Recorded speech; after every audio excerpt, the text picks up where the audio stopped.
Yo, this is the Scarcity Studios YouTube channel. Please don't forget to like, comment, share and subscribe. It's the drill rapper TRIGGA from SilWoodNation. They had varying success on Link Up TV and Grime Daily, with two of their members, A, Miz and T1, doing a Mad About Bars on Kenny Allstar, with their biggest release being War is War. Towards the end of October in 2018, the drill rapper was arrested in a raid by police on his student accommodation.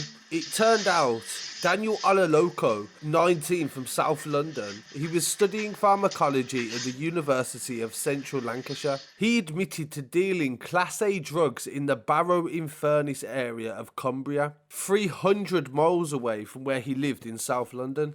The officers found knives, a sword, wraps of heroin and crack cocaine and £480 in cash and 4 cheap mobile phones. Daniel's family described him as quiet and studious and said he was doing well in his studies before he was arrested. He also auditioned for the Xfactor talent show but failed to make it through to be aired on TV. So I'm not sure if his family or whoever revealed that information about the Xfactor, and I'm wondering whether did he apply for that as a drill rapper, because I haven't watched the Xfactor in years. So does anybody know what he auditioned in the Xfactor for? I'd be interested to know.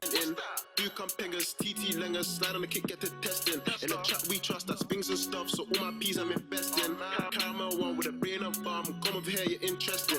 Cash we earn, oh God, it's a blessing.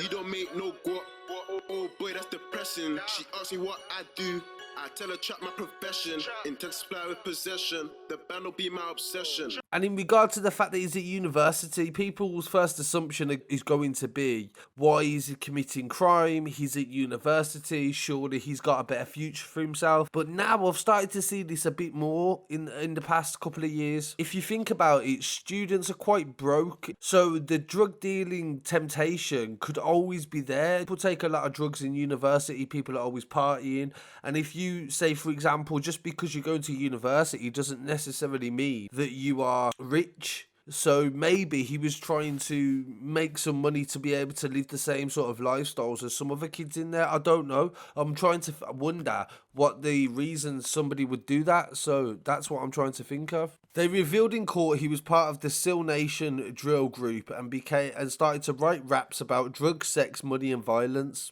His friend Peter Adebayo was also jailed. He was 19 for 7 years for 2 charges of conspiracy to sell Class A drugs in Barrow, where at least 12 people died from suspected drug overdoses in a town of 67,000 people. Adebayo's home was raided in Manchester and police arrested him after finding drugs, weighing scales and mixing agents.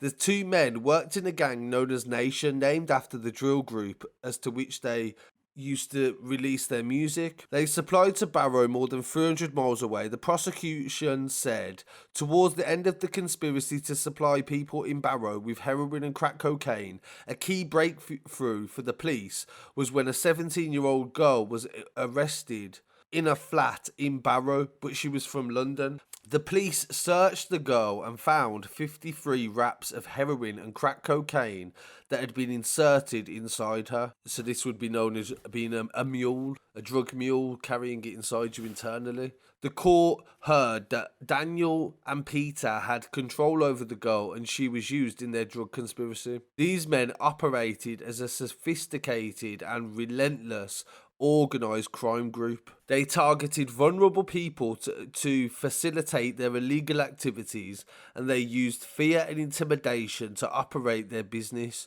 So during this operation, officers removed not just drugs from being sold on the streets, but a substantial quantity of illegal and dangerous weapons. Gangs in London have joined forces with a group in Liverpool to run county lines operations in Barrow. So the police are basically saying that these gangs are linking up to be able to make more money in different areas. The police in the town had said that they were struggling to cope with the new influx of drugs. Drug users said that London dealers run the town and it was easier than ever to buy drugs. Drugs in major cities seek new markets outside their urban hubs for primarily crack and heroin. The groups expand their network into the regions, often using a branded mobile phone, and with this comes exploitation. So TRIGGA T got 7 years, they both got 7 years in that County Lines drug line operation. Please don't forget to join us tonight at 10 till 12 on the UK Takeover show on Hot 92. Myself, Big Os Icon, and Biggs will be bringing you music, guests, and also the music news weekly.